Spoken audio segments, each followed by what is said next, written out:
quand tu es professionnel, tout devient fragile. L'amitié, elle devient fragile. Ton relation avec toi-même, ça devient fragile. Ton amour avec la nourriture et l'émotionnel qui est avec toi-même aussi, c'est un rapport avec toi-même, ça devient fragile. J'ai vu 8 chirurgiens. Il y en a 2 qui m'ont répondu positivement un peu. Ok, donc toi, tu as pris les 2. Tu t'es dit, ah ouais, eux, ils ont dit c'est bon, c'est bon. Tu vois, j'aurais eu mes 2 épaules, j'aurais été encore plus fort. Tu vois, c'est comme si toi, tu as eu tes 2 genoux, tu aurais été encore plus fort. Les gens ne le savent pas. Qu'est-ce qui a fait de toi un champion? Mes premiers regards sur la vie, mes tristesses et mes joies. En fait, le conscient souffre toujours. L'inconscient ne souffre pas parce qu'il n'est pas conscient de ce qui se passe. Ce qui est donc ma prochaine question, quels sont les regrets que tu as ou que tu as eu dans ta carrière ou dans ta vie? Je me suis trop isolé quand j'étais jeune en Thaïlande. Quand on s'est connus, tu étais très sociable et moi j'étais très méfiant de tout le monde alors que j'aurais pas dû. Moi, j'étais un peu le chevalier blanc et toi, le chevalier noir, justement, comme tu dis, très isolé, moi très sociable. Et en même temps, et je pense qu'on a été beaucoup comparés et on a fait une carrière chacun qui a été quelque part très, très différente. Ouais, t'as excellé contre des champions, même t'as boxé un mec que j'ai galéré contre lui, Tepsoutine. Je crois que j'ai perdu 2-3 fois contre lui, toi tu l'as mis KO. Tu vois, c'est vrai que t'étais le chevalier blanc et j'étais le chevalier noir. C'est vrai, très belle rhétorique. C'est ça, hein. C'est ça. C'est ça. Bon, salut frérot. Ça va, tu vas bien? Bien installé? Ouais, je suis là, grand doudou, c'est ça. Mais non, c'est comment on dit en français? Ronflex, c'est ça? C'est ronflex, ouais. Ah, connaisseur. Et l'évolution, c'est rondoudou, je crois, non? Non, il n'y a pas d'évolution. Ah, il n'y a pas? Ah ouais, mais j'ai oublié. Bon, ça va quoi? Ouais, ça va, ça fait plaisir de te voir. Ça fait vraiment plaisir de te voir. Du coup, ça fait combien de temps là qu'on ne s'est pas vu? Je sais plusieurs pas. années. Ouais, mais quand on aime quelqu'un, ça. Toujours, hein? Ouais, j'ai l'impression que je t'ai pas vu depuis hier ou une semaine passée. Exactement. Mais je sais que ça fait genre quelques années. Ouais. Ça fait quelques années. Et du coup, là, tu es de retour en Thaïlande. Oui. J'ai vu en ce moment, tu fais quoi? Tu fais des allers-retours entre la France, la Belgique, la Thaïlande ou alors c'est quoi? Que la France et la Thaïlande. Ok. Comme j'ai mon premier amour qui m'a donné dans la boxe thaï. Ouais. On s'est rencontrés, je crois que c'était en 2008, 2009 quand on s'est vu. Exactement. Depuis qu'on s'est rencontrés, je suis resté là. Enfin, on s'est toujours suivis. Bah ouais. Et je peux pas m'empêcher de revenir. Je suis une seconde maison. Enfin, on est francophone. Aujourd'hui, on parle en francophone. J'ai une aisance à parler en francophone. Les interviews, malheureusement, j'arrive à parler en français très bien. En anglais aussi maintenant. En arabe, mais même l'anglais est timide et le thaï, j'ai pas confiance en moi. C'est ça. Alors qu'en vrai, t'es.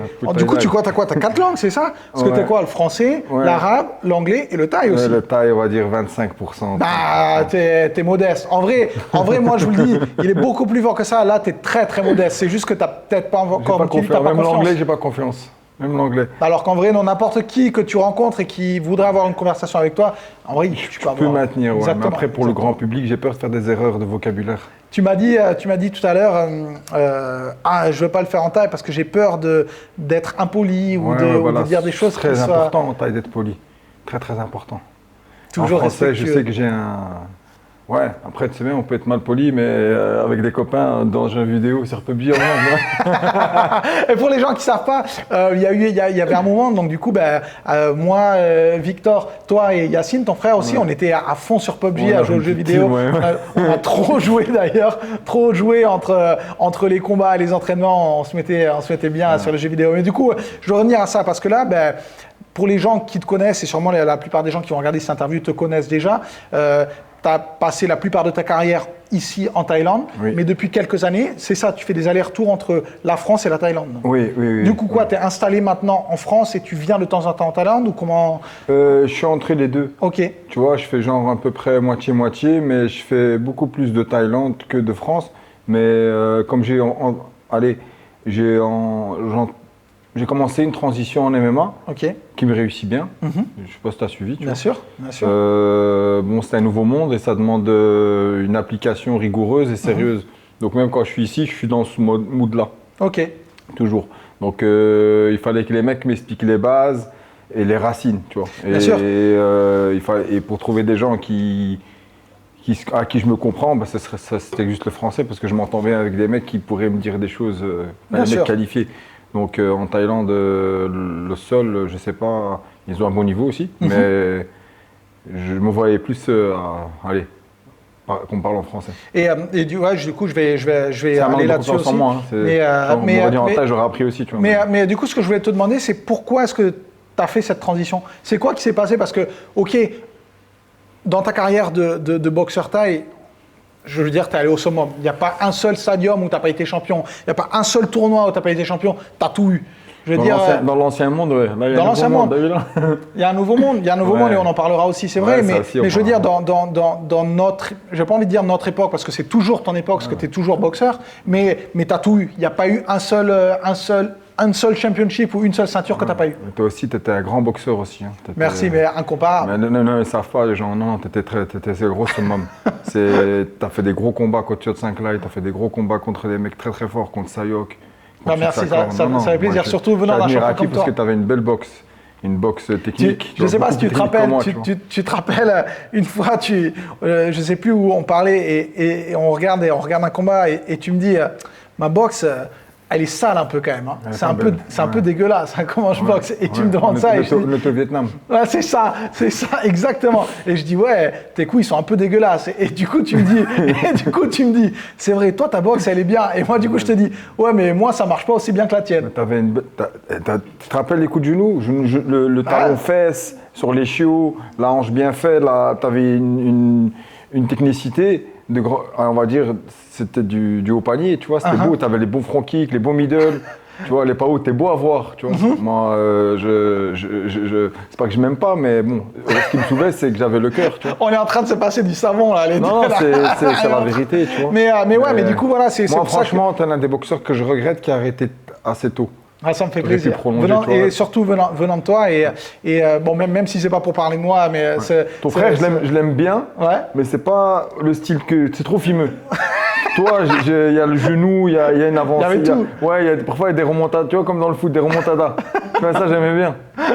Mais pour moi, c'était l'heure. Pas que moi qui aimais, c'est même parieurs, ils aimaient bien aussi. Mais c'était pour moi l'heure, je pense, d'arrêter. On en parlera si tu veux d'ailleurs. Mais du coup, pour toi, pourquoi cette transition de passer du Muay Thai justement au MMA? Est-ce que c'était parce que tu avais quelque part plus de challenge ou qu'est-ce qui s'est passé? À un moment donné, quand j'ai commencé à boxer, quand j'ai commencé la boxe thaï, j'aimais à fond ça. J'ai toujours eu dans la tête de faire 1 ou 2 combats de MMA. Ok. Aussi ridicule que ça peut paraître. Tu vois, moi j'ai grandi avec les yeux émerveillés sur le Pride de l'époque japonais sur le ring. Tu vois ce que le One fait aujourd'hui, tu vois, le MMA dans le ring. Donc aujourd'hui j'ai envie de faire un combat de MMA sur le ring. Juste tu vois. Mais bon, après ça a évolué, maintenant c'est dans la cage. Bien sûr. Certaines organisations comme japonaises ou le One qui font sur le ring. Et je me suis laissé emporter dans cet amour pour la boxe thaï. Tu vois, puis j'ai eu des frustrations, des échecs qui ont fait que je suis encore plus resté dessus, tu vois. Je me suis cassé l'épaule très jeune et donc j'ai eu vraiment je voulais rester dans ce sport-là. Des années sont passées, puis je me suis dit, écoute là, là j'y te rattrape, tu vois, tu sais bien, à un moment donné, les gens ils voient pas, mais c'est dégénératif pour le corps et c'est dégénératif aussi pour l'envie de l'esprit. Bien sûr. Parfois l'esprit il veut, mais parfois tu prends un coup, ton corps il veut plus, ton corps il s'éteint, tu deviens fragile. C'est le sport de haut niveau, c'est super traumatisant. Le sport de haut niveau. Je me suis dit, là, j'ai 34, je vais confirmer une date. Ok. Mais du coup, tu n'avais pas fait de MMA encore? Ouais, rien. Ah ouais, mais t'es un fou. Ouais, mais c'est dans le risque qu'on apprend, qu'on évolue. Ouais, voilà, je me suis dit, c'est au moins, si ça passe mal, j'en ferai un, et voilà. Et puis j'ai vu que j'aimais ça. En fait, j'ai compris que c'était super complexe. Les muscles, tu descends très bas, faut être habitué. Moi, ça fait plus d'1 an que j'en fais. J'ai fait 4 combats, 4 victoires. La dernière, c'était contre un mec.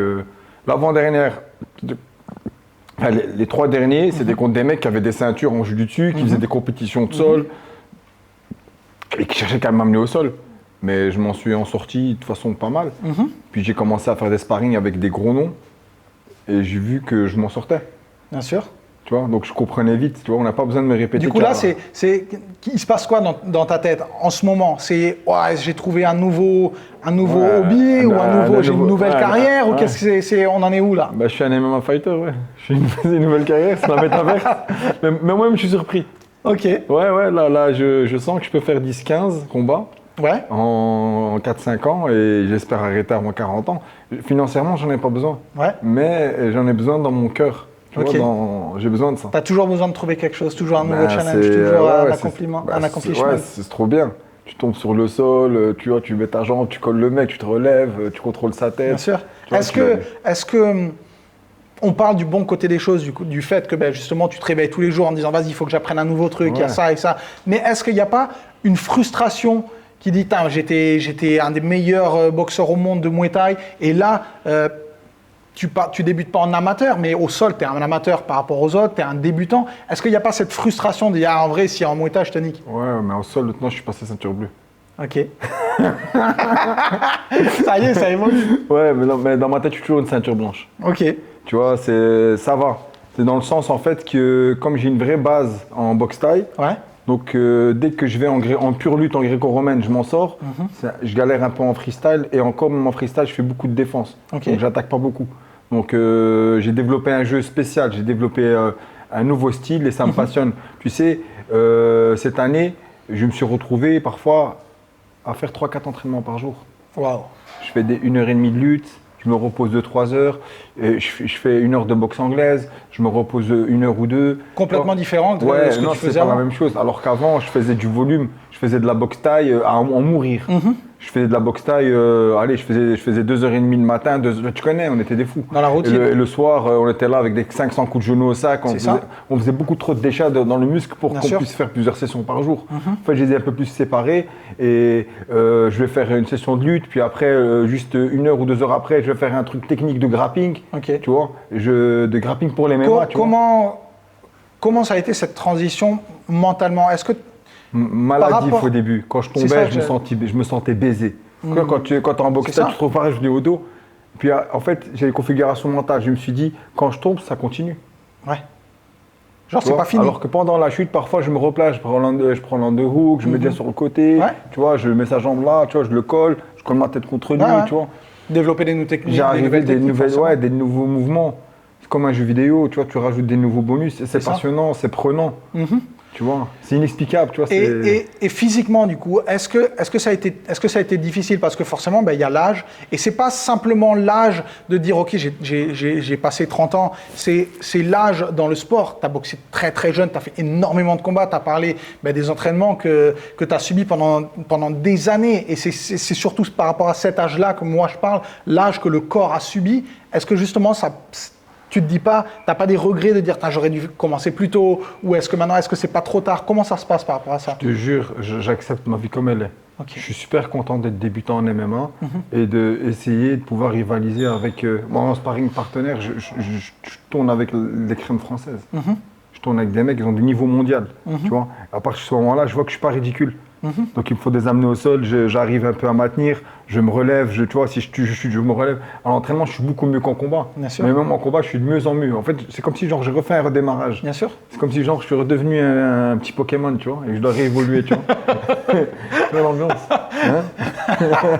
Et forcément, t'es pas le premier dans ton cas. Hein, on en a vu des boxeurs qui étaient au Glory, en kickboxing, qui maintenant sont des stars mondiales. Sommité, ouais, mais ça, c'est des erreurs d'ADN, ça, c'est des erreurs de la nature. C'est des mecs, normalement, il faut des ou est-ce que c'est pas le fruit du travail? Regarde aujourd'hui, Cédric Doumbé aussi, forcément, qui est en train phénomène. Ouais, mais tu parles de phénomène, comme si toi, tu étais un boxeur lambda. Il a un niveau de fou. Oh, mais toi, t'es aussi un phénomène. Toi aussi, tu étais un grand boxeur dans la boxe, ça t'empêche pas de juger des boxeurs.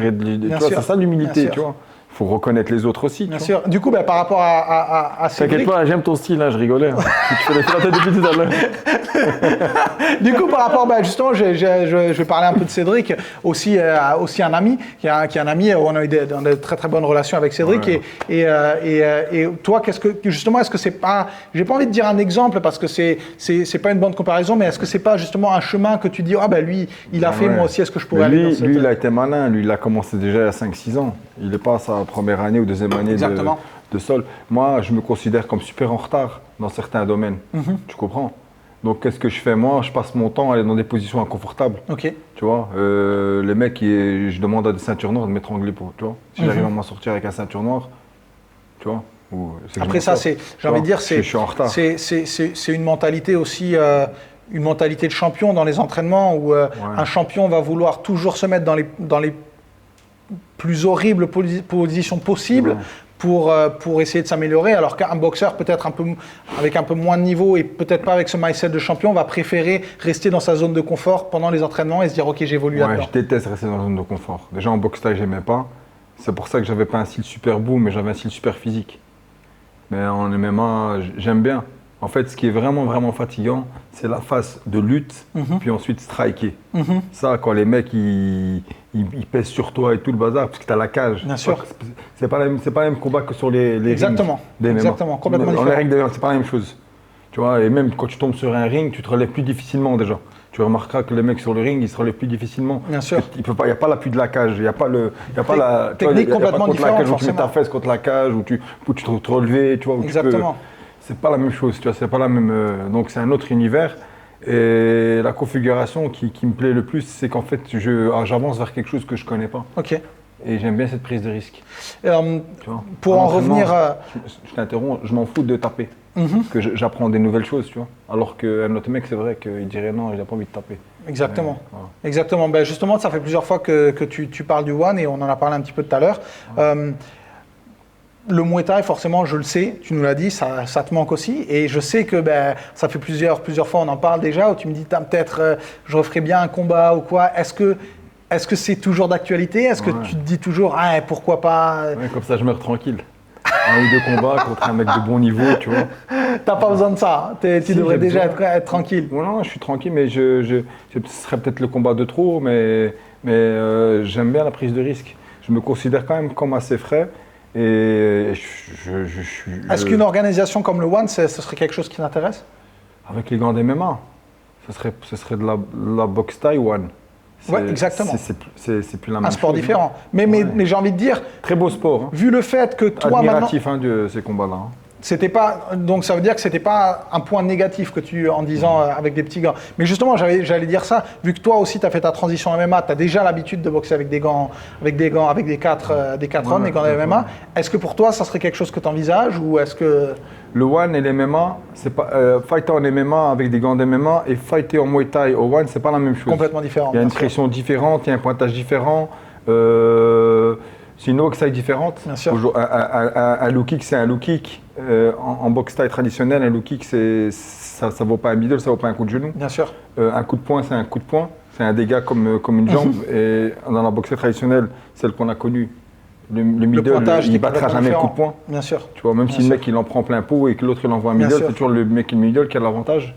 Bon, les mecs, c'est le nouveau monde. C'est de nouvelles règles, c'est excitant. Du coup, et ça vaut la peine de le faire. Donc ta réponse est oui, peut-être? Oui, c'est oui, bien sûr oui. Bien sûr, mais du coup, dès lors que toi tu dis ça, et je pense que la plupart du public pensera comme moi, ça serait quelle optique? Est-ce que pour toi, faire un combat au One, c'est de te dire, ok, je fais un fight pour dire, ça y est, j'ai fini avec la boxe taille, ou alors c'est, vas-y, je rentre dans cette organisation, je veux être champion? Non, c'est un combat highlight. Ok. Il faut appeler un chat un chat. Ah non, on va pas, tu vois, je vais pas... Ah non, les mecs qui sont redoutables et redoutés, c'est la plus grosse organisation mondiale. Bien sûr. Sans parler de la concurrence, ils en ont pratiquement pas. Ils ont créé une règle qui est à part. Ils ont créé une excitation, une atmosphère qui est à part. Tu vois. Et ça vaut la peine d'essayer, tu vois. Contre qui est-ce qu'on verrait Youssef dans cette organisation? Je sais pas. Bah non, forcément. Maintenant, j'ai aucune prétention. Je regarde, hein. Je réfléchis aussi comment préparer, parce qu'ils me demandent des boxeurs du One dans mon camp, que j'ai ouvert un camp là depuis 3 mois. Pendant des années, j'ai servi à un autre camp. C'était au nom c'est que j'ai investi moi, mais c'était au nom, je me suis trompé dans les papiers, donc on me l'a pris. Et on va en parler de ça aussi, parce que maintenant tu as ouvert un nouveau gym, mais juste pour en finir avec le One. Ces mecs-là, je réfléchis à comment faire pour que ces mecs-là fassent carrière, parce qu'ils me demandent. Parce que là, ils m'ont demandé, ça fait déjà 2 fois, ils me demandent un mec, mais je sais qu'il est prêt, mais j'aimerais bien qu'il soit vraiment prêt. Moi, je veux que les mecs ils rentrent dans le top 10. Je ne vais pas ramener un mec qui vient et il enregistre des défaites. Tu comprends mon mentalité? Du coup, pour en finir... Moi, aujourd'hui, pour rentrer dans le top au One, il faudrait déjà que je fasse un combat d'entrée. Ok. Tu vois, je peux faire le classement. Tu vois, je te dis comme ça, avec l'humilité, je t'ai dit non, mais oui, je peux. Bien sûr, tu peux. Il faudrait un combat d'entrée et puis il faudrait commencer en bas de l'échelle. Je ne veux pas boxer directement le top 5 ou le top 3. Est-ce que pour toi...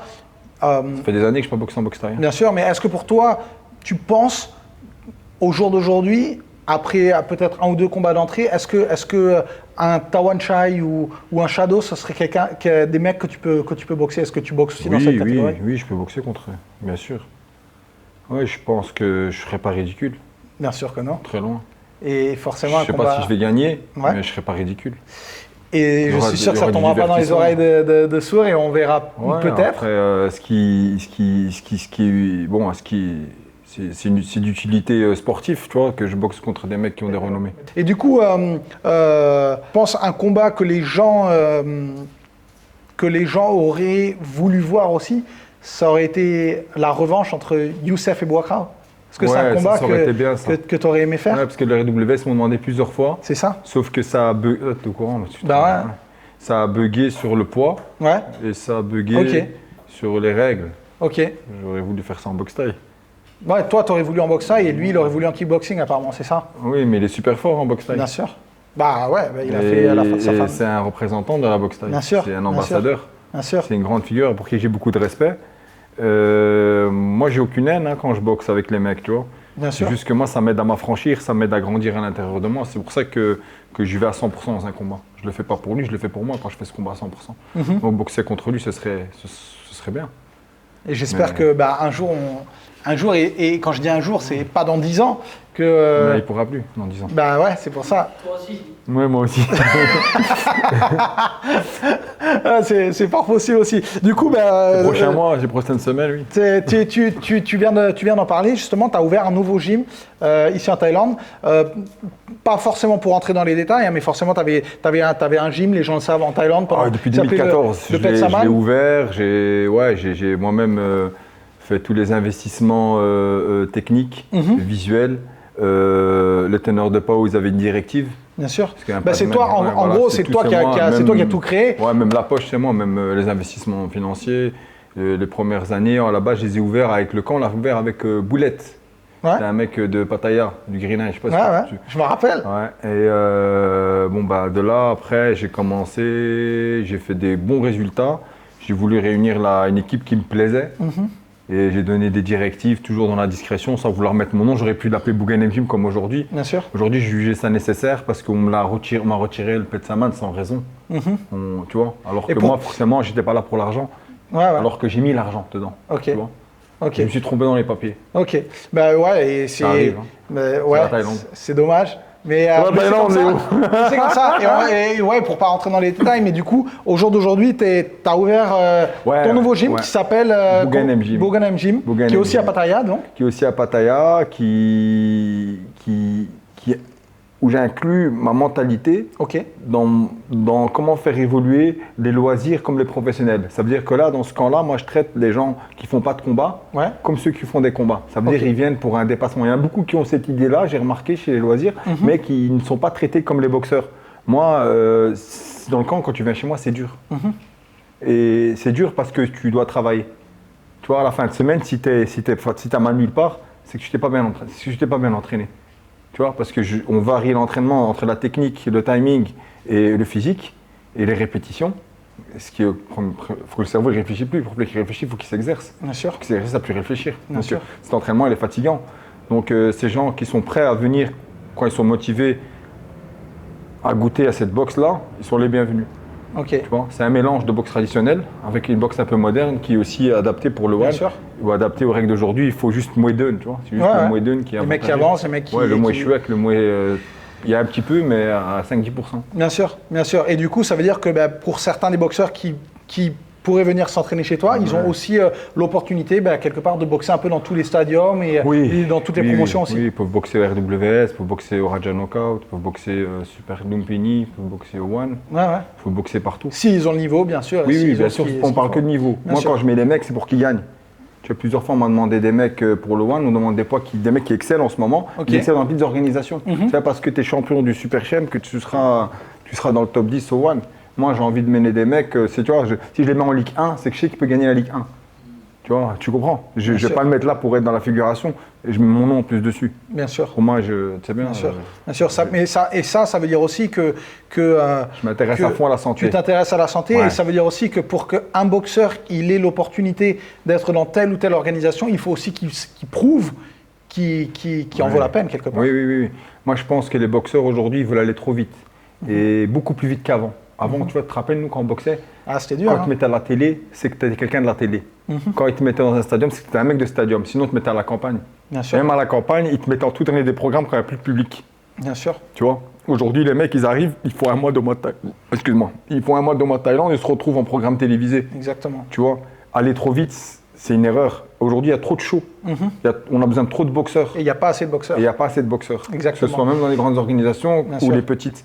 Donc parfois, tu retrouves dans des boxeurs qui sont parachutés dans des grandes organisations et qui ne font pas des bons résultats.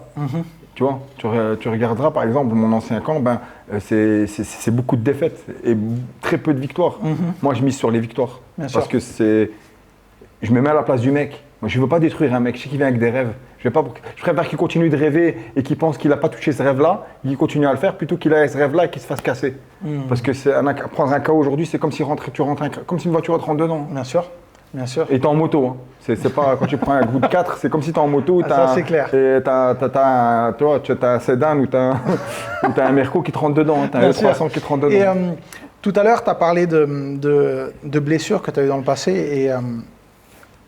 Et c'est quelque chose sur lequel je veux revenir parce que pour les athlètes, c'est très très difficile les blessures, les grosses blessures. Et tu t'es cassé l'épaule. Oui. Et j'ai envie de dire, un des moments les plus importants de ta carrière, tu étais encore jeune.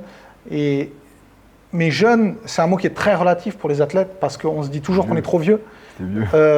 Quand on a 22 ans, on se dit si je me fais opérer maintenant, c'est trop tard, je ne pourrai plus revenir. L'âge, c'est très très relatif pour les athlètes. Et du coup, comment tu as réussi, toi, à surpasser ça, à surpasser ces blessures? Et tu t'es pas cassé l'épaule une fois, mais 2 fois, 3 fois, non, c'est ça? J'ai eu triple fracture du lumérus, donc l'os qui rentre dans la boule, et j'ai eu rupture du ligament antérieur. Comment ça a été du coup? Et postérieur à 90%, et devant c'était 50%, mais ça sortait. Ah ouais, t'avais plus d'épaule quoi. Ouais, c'est dû sortir. Franchement, j'ai dit une centaine de fois, c'est sorti. Ah, mal. Ça me fait mal rien d'y penser. Ça faisait mal. Ah, les 30 premières 40 fois, les premières 40 fois, les premières 40 fois. Ouais, les premières. Après, j'ai envie de dire. Tu sais que moi, j'ai 2 ACL et 2 genoux depuis que j'ai 14 ans. Ouais, je sais. J'ai fait toute ma carrière sans genoux, pareil. Mais moi, je te connais. Mais c'est la même chose. Mais c'est la même chose que toi. Mais du coup, c'est pour ça que j'ai envie d'en parler parce que je pense que pour beaucoup d'athlètes, ils vont pouvoir t'écouter et quelque part en prendre quelque chose. Comment tu as réussi à passer ce moment très très difficile de blessure? J'ai 5 opérations du côté droit. Là, récemment, il y a 2 ans, j'ai fait le coude. J'avais le nerf là, l'ordre de derrière là, ils a donné plus d'ordre pour ma garde et tout. Mon bras il décollait. Je pensais que c'était fini, je pensais que c'était trop vieux, mais en vérité non, c'est juste le nerf qu'il fallait réparer. Et du coup, comment tu mentalement, comment tu fais? C'est dégénératif le sport à haut niveau. Il n'y a aucun sportif que tu dirais que c'est une partie de plaisir à haut niveau. Après, quand tu fais du loisir, tu peux t'arrêter quand tu veux, mais quand tu es professionnel, tout devient fragile. L'amitié elle devient fragile. Ton relation avec toi-même, ça devient fragile. Ton amour avec la nourriture et l'émotionnel qui est avec toi-même aussi, c'est un rapport avec toi-même, ça devient fragile. Tes combats, parfois, tu perds 1 ou 2 fois d'affilée et tu te fragilises aussi. Ça fragilise même ta famille parce que tu deviens un autre papa, tu deviens un autre husband, tu vois, tu changes, tu vois. Bien sûr. C'était super dur. C'était super dur parce que tout m'est tombé en une fois, tu vois. J'ai pas été trop vite. Okay. J'ai été patient et je me suis coupé des autres. C'est-à-dire les gens ils me parlaient, ils avaient des conversations avec moi, non, tu reviendras plus. C'est bien intentionné, hein. Mais comme il dit un grand philosophe italien, l'enfer est pavé de bonnes intentions. Les mecs qui te donnent des conseils, mais c'est des bonnes intentions, mais ils vont te faire couler. Parce que moi, je voulais pas ça, je voulais boxer. Mais comment est-ce que tu arrives justement à passer au-delà de tous ces conseils et tu te dis pas à un moment donné, sur 100 personnes, 100 personnes te disent non, ça y est, c'est fini. J'ai vu 8 chirurgiens. Il y en a 2 qui m'ont répondu positivement un peu. Ok, donc toi, tu as pris les 2. Tu t'es dit, ah ouais, eux, ils ont dit c'est bon, c'est bon. Le dernier, ouais, non, il m'a dit non. Il m'a dit, il faut pas une opération, il t'en faut 2. Okay. Il m'a dit, c'est dur. Il m'a dit, si tu arrives à porter ton gosse et que tu vis bien, c'est bien. Tu seras toujours diminué physiquement, ton épaule n'ira pas là où tu veux. J'ai fait toute ma carrière diminuer. Parce qu'il a dû mettre 2 vis, il a dû mettre plusieurs agrafes, c'est la boucherie, tu vois. Mais Et comment tu n'abandonnes pas mentalement en te disant ça y est, c'est fini? Je me suis adapté. C'était fini. Mais c'était fini quand je le voulais. Tu vois, j'aurais eu mes 2 épaules, j'aurais été encore plus fort. Tu vois, c'est comme si toi, tu as eu tes 2 genoux, tu aurais été encore plus fort. Les gens ne le savent pas. Tu vois, c'est difficile. Comment tu changes ta boxe? Comment tu t'adaptes avec ton nouveau corps, ta nouvelle vie quelque part? Tu changes les positions de tes hanches, tu changes, tu vois, le côté où ça fatigue plus, tu changes, tu changes d'angle. Au lieu de te positionner comme ça, tu te positionnes comme ça, tu vois. Tu laisses reposer, tu sacrifies quelque chose, tu vois. Moi, quand je me mettais un peu plus sur le côté pour reposer ça, là, ça c'était vulnérable parce que je pouvais faire, alors que quand je suis sur les deux, je suis mieux. C'est des détails physiques, tu fais des sacrifices, tu sacrifies quelque chose. Tu as toujours sacrifié quelque chose. Au final, c'était rentable, mais sur le moment même, je n'étais pas conscient. Donc c'est un miracle. Moi, tu ne reviens pas d'une blessure comme ça. Et j'ai envie de dire, tu sais, pour la plupart des athlètes qui n'arrivent pas à passer ce cap justement de blessure, c'est parce que une fois qu'ils ont récupéré, qu'ils ont une opération ou quoi qu'il arrive, forcément ton corps il a changé. C'est cette réadaptation à ce nouveau corps qui est très difficile en vivant dans le passé, en te disant « Ah mais j'étais mieux avant, c'était mieux avant ». Comment est-ce que toi tu as réussi à passer ça à ce nouveau cap? Ou est-ce que c'est un nouveau challenge? Il faut se parler avec soi-même. Il faut être d'accord avec soi-même, il faut être d'accord avec des choses que ce ne sera plus jamais comme avant. Tu veux dire il faut accepter? C'est comme si tu as connu ton premier amour. Une fois que ton premier amour il est cassé, ton deuxième amour il ne sera jamais comme le premier. Tu comprends, il faut apprendre à t'adapter, tu vois, c'est la même chose physiquement. Mon corps, il ne sera jamais comme avant, tu vois. J'ai cassé ma main il y a 12-13 ans. J'ai jamais opéré, j'ai eu mal pendant 10 ans à ma main. Dès que je frappais un crâne, j'avais le mal de le mec qui fait juste ça, ma main, je la sentais plus pendant tout le combat. Mais je ne l'ai jamais dit. Là, je l'ai dit pour la première fois sur une caméra. On transporte tous avec nous des sacs. C'est où tu laisses tomber le sac pour aller chercher un nouveau sac, vaut mieux ça que porter ce sac et le trimballer, mais ne va pas chercher des nouveaux sacs en plus. Continue à faire ce que tu sais faire. Moi, je sais bien boxer, je vais continuer à faire ce que je fais. Tu comprends? En transition, en parlant de sac, tu n'as plus besoin d'argent aujourd'hui? Non, l'argent, j'ai plus besoin, non. Tu boxes plus pour l'argent? Non. D'ailleurs, je veux dire, il y a un moment où tu as quand même si la boxe, c'était ta passion, mais c'était quand même pour l'argent. Ah ouais, c'est trop important, surtout pour l'ancien entourage que j'avais. C'était trop. Après, moi, j'ai été formé avec des mecs, tu les connais. Moi, j'ai commencé ma carrière avec des mecs formidables qui m'ont pris beaucoup de choses. Aujourd'hui, que je souhaite me réconcilier avec eux, mais je leur en voulu toute ma vie. C'est des mecs, à un moment donné, quand ils me disaient j'ai sécurisé l'ambiance, j'ai sécurisé le combat, ça veut dire qu'il n'a pas rien contre moi. Tu comprends? Tu prends ça mal, tu vois, tu es occidental, tu prends ça mal. Même toi qui parles français, qui a grandi ici, tu prends ça mal aussi. Imagine, moi, je suis arrivé ici à 17-18 ans, mais je prends ça mal aussi. Tu vois, donc il y a plein de choses comme ça qui a fait que j'ai été fort en colère, tu vois, parce que ces gens-là, ils se sont fait passer, ils m'ont fait monter. J'ai fait des stadiums, j'ai fait des trucs, j'ai boxé. C'était des parieurs d'argent. Les parieurs d'argent, dans le business de la boxe taille, c'est aussi mal vu. Parce que c'est eux qui, tu vois, c'est eux qui participent à l'économie. C'est une économie aujourd'hui qui est moins mise en avant. Parce que mais du coup, qu'est-ce qui a fait qu'aujourd'hui, est-ce que c'est juste la boxe? Est-ce que c'était business d'à côté? Ou c'est quoi qui fait qu'aujourd'hui, quelque part, tu n'as plus besoin de boxer pour l'argent, mais tu boxes pour le plaisir? Ça en moi. En fait, j'ai eu des facilités quand j'étais jeune déjà. Je lisais des livres, je les retenais facilement. J'aurais pu faire des grandes études. J'ai choisi d'être électricien pour avoir plus de temps pour faire de la boxe.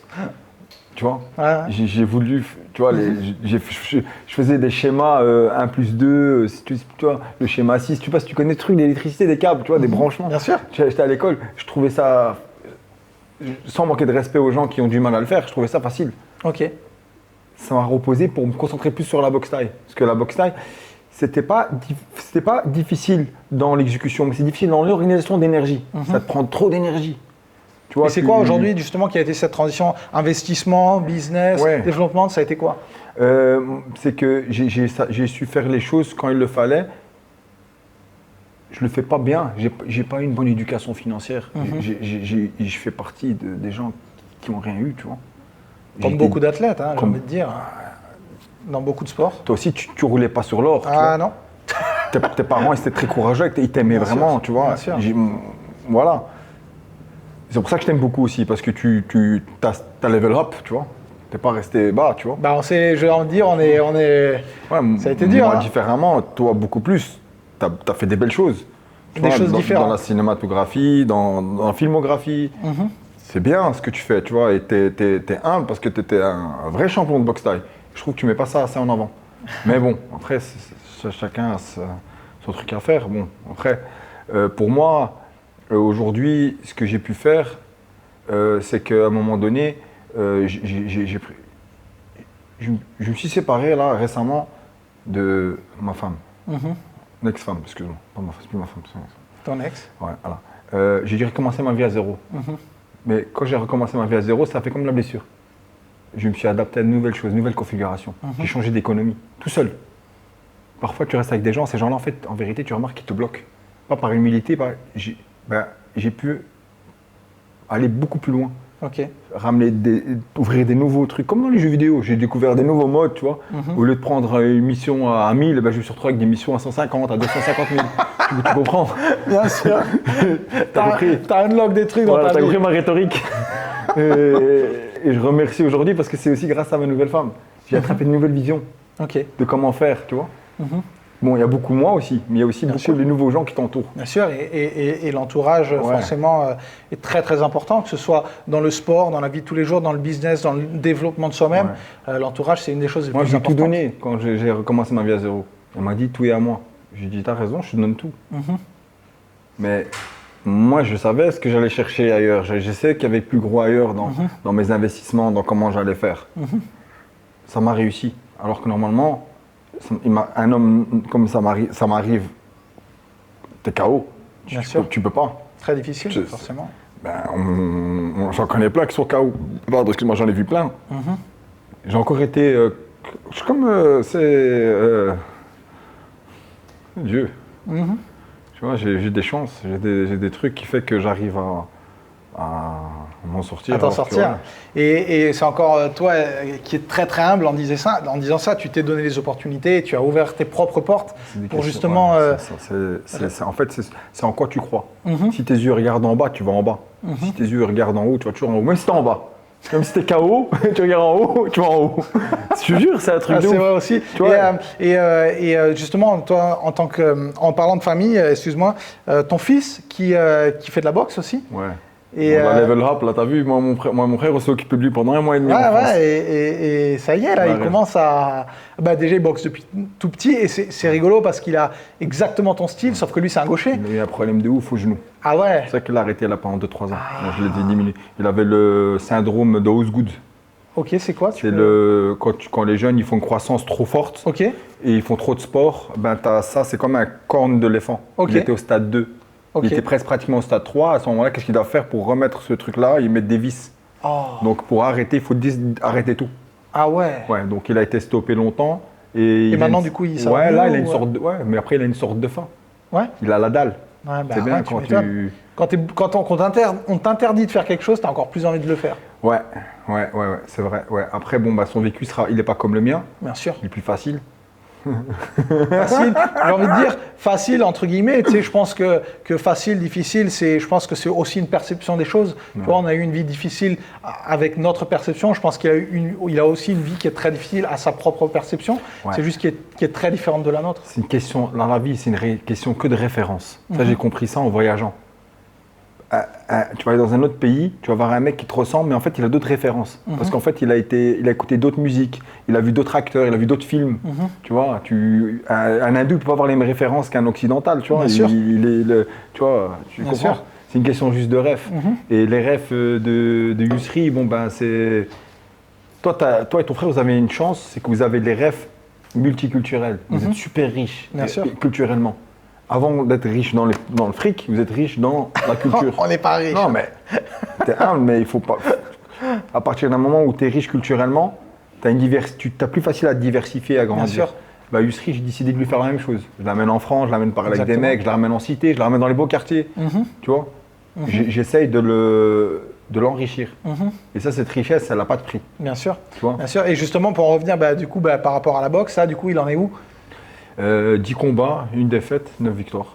Et est-ce que c'est quelque chose qu'il veut… Ouais, il veut faire carrière. Ouais. Ouais, il a dit qu'il veut défier Nabil Hanan. Comme ça, tu sais, Nabil. Ah ouais. Ah là là, bah, il y a son frère, Yonis, qui est plus jeune. Ouais, voilà. Mais qui sera peut-être un premier challenge. Non, Gros challenge. Mais j'ai envie de dire… Il a fait un… Mais j'ai envie de dire, tu sais, que certaines personnes le prendront mal en disant c'est… c'est pour rigoler, juste ça. Mais tu sais que c'est très important d'avoir quelque part d'avoir ce goal qui se set et des objectifs exactement. Merci et pourquoi pas quelque part s'il se dit un jour, tu sais, je pense que quand on se fixe des objectifs comme ça, c'est pas simplement de se dire je veux le défier, mais c'est quelque part de se dire parce qu'il l'idolise peut-être aussi quelque part de se dire ce que Nabil il fait c'est super et peut-être moi aussi je voudrais avoir ça.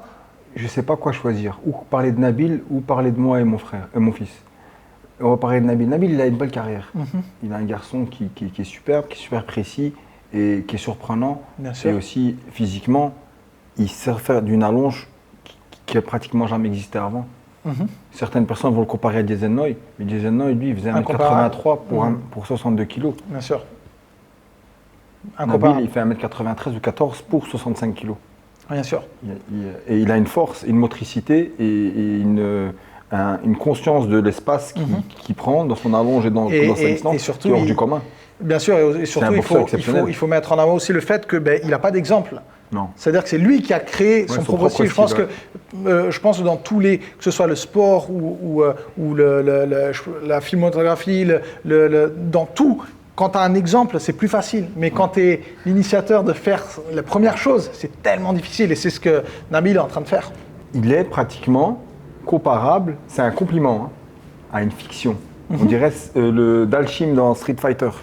Il a une allonge, une jambe, on dirait, j'ai l'impression que tu peux mettre dans un jeu vidéo. Ah ouais. Tu vois, et je sais pas si tu te rappelles, on me disait avant, si tu es grand, ça veut dire que t'as pas de force. Si tu es grand, tu dois mettre des coups de genou, pas des coups de poing. Lui, il fait tout l'inverse de ce qu'on lui dit. Donc c'est par rapport à ça, bien sûr, il a accompli beaucoup de choses. Du coup, pour en revenir à ton fils. Mon fils, c'est moi.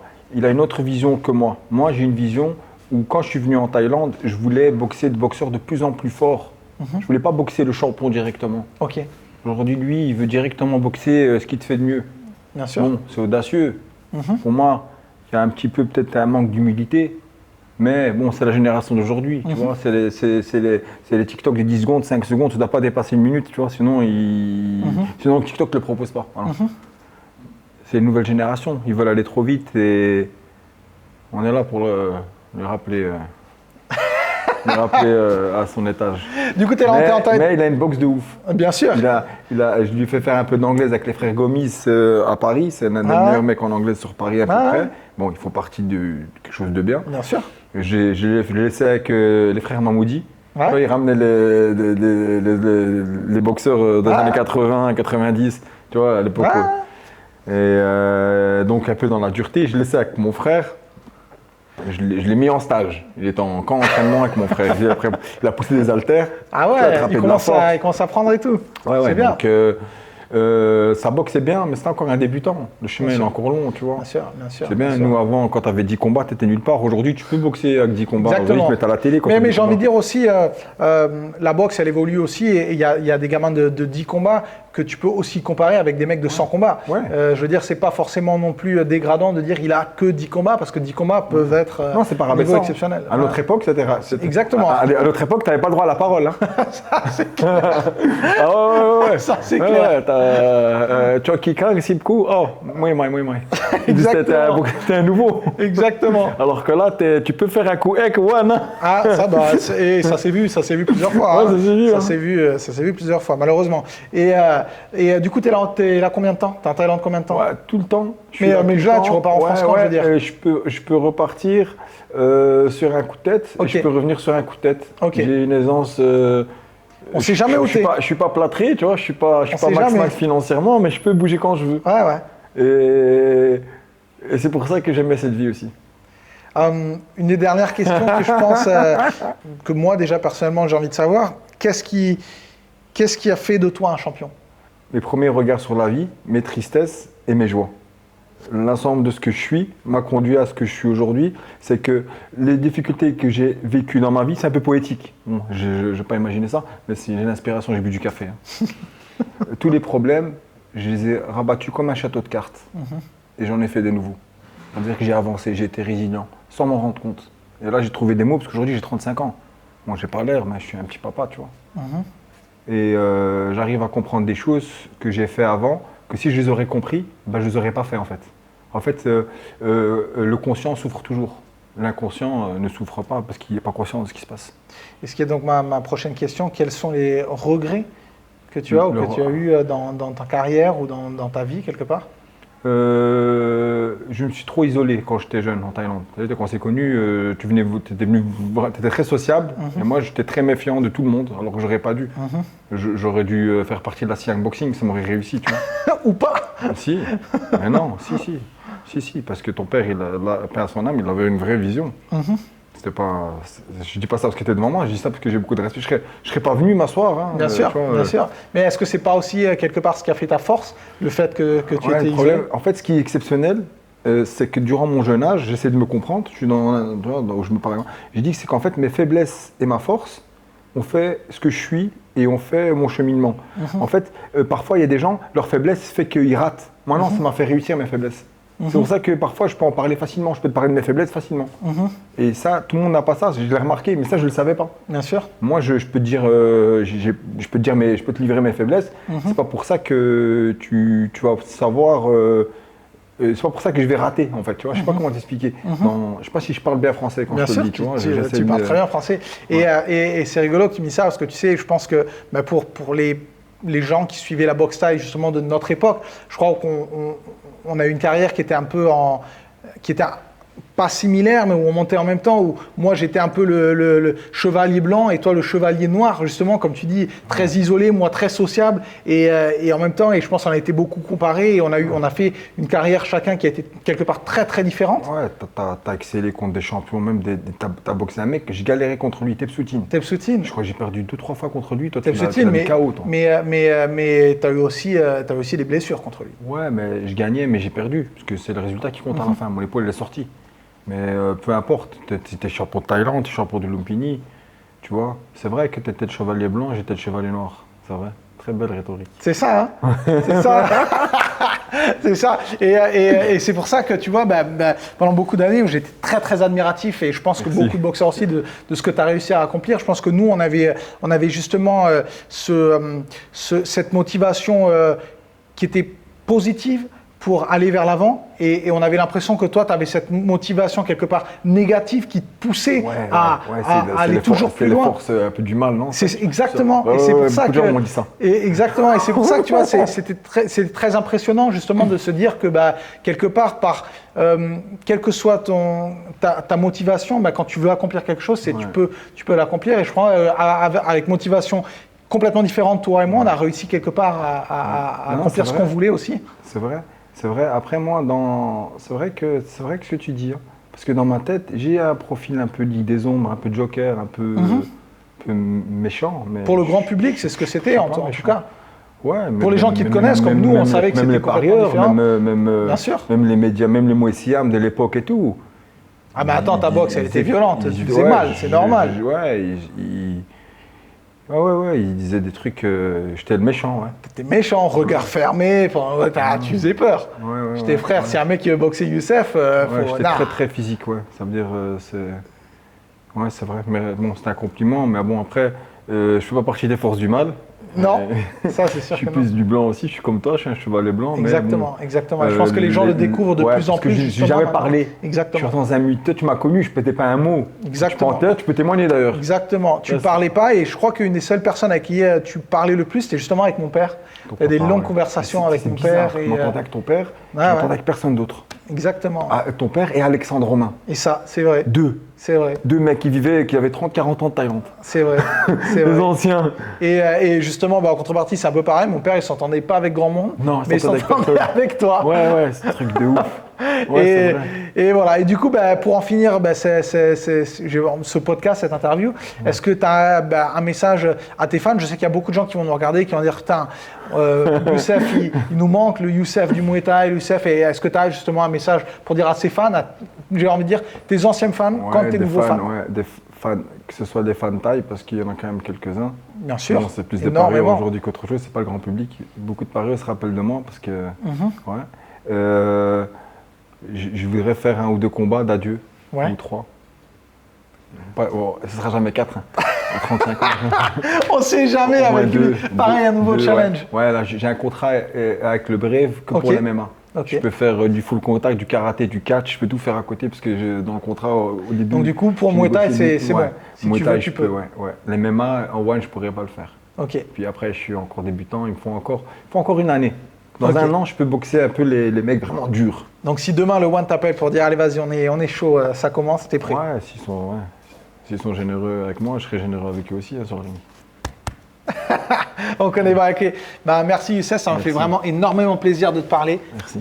Comme toujours, hein, et bonne continuation, j'ai envie de dire. Et de toute manière, tu sais, on est là. Hein, si tu as besoin de quoi que ce soit, merci beaucoup. On est là, hein, mon frère. Pour toi, comme toute ta famille. Hein. Merci. J'aimerais remercier aussi les gens qui suivent la boxe et qui donnent la vie, parce que c'est grâce aux gens qui regardent que la boxe elle vit. Aussi, merci à la Thaïlande pour ce qu'elle m'a apporté et dans son sport qui est national. Parce que ça m'a ramené en fait une seconde chance de vie. Moi, j'ai eu des petits malheurs au début de ma vie qui ont fait que j'aurais pas été ce mec-là si j'aurais pas eu la boxe thaï. Ça m'a sauvé. J'ai eu des moments très très difficiles et j'ai été très diminué. Sans parents, sans maman, sans papa, sans oncle, sans aucune aide financière. Je suis arrivé ici et bon, vous êtes aussi les premières personnes que j'ai rencontrées ici, en Rojo Gym à l'époque, en 2008. Et voilà, vous êtes dans mon cœur. Bon, j'aime la Thaïlande. Même si au début de ma jeunesse, j'étais un peu en colère aussi, parce que c'était à cause de ma vie. C'est difficile. Mais j'aime beaucoup la Thaïlande et ça m'a affranchi, ça m'a rendu meilleur. Et sans la boxe thaï, j'aurais pas pu être ce garçon aujourd'hui qui parle et ce garçon qui fait ces vidéos-là pour les gens qui se recherchent, qui voudraient évoluer dans la boxe ou dans le sport. Voilà. Merci à vous et voilà.ก็merci à toi เอาละครับและนี่ก็คือบทสัมภาษณ์ของยูเซฟครับก็อาจจะนานหน่อยนะฮะคนดูก็ยอมรับว่ามันนานนิดนึงแต่ว่าเอาอย่างนี้แล้วกันเป็นบทสนทนาของเพื่อน2 คนที่ไม่ได้เจอกันมานานแล้วก็ได้มีโอกาสเปิดอกเปิดใจคุยกันแล้วเชื่อว่าสำหรับใครที่ได้ดูได้อ่านน่าจะเป็นประโยชน์ให้กับหลายๆคนส่วนคนที่เรียกว่าเป็นแฟนคลับอยู่แล้วก็เชื่อว่าน่าจะโอ้โหรู้สึกชื่นใจที่ได้ฟังเขาแล้วก็ลุ้นแล้วกันเพราะยูเซฟเนี่ยก็บอกนะว่าถ้าเกิดวันติดต่อไปเนี่ยเขาก็พร้อมแล้วก็พร้อมที่จะไปให้สุดเพื่อคว้าแชมป์ก็ต้องรอดูเหมือนกันว่าวันนั้นจะเกิดขึ้นหรือเปล่าครับประมาณนี้ครับ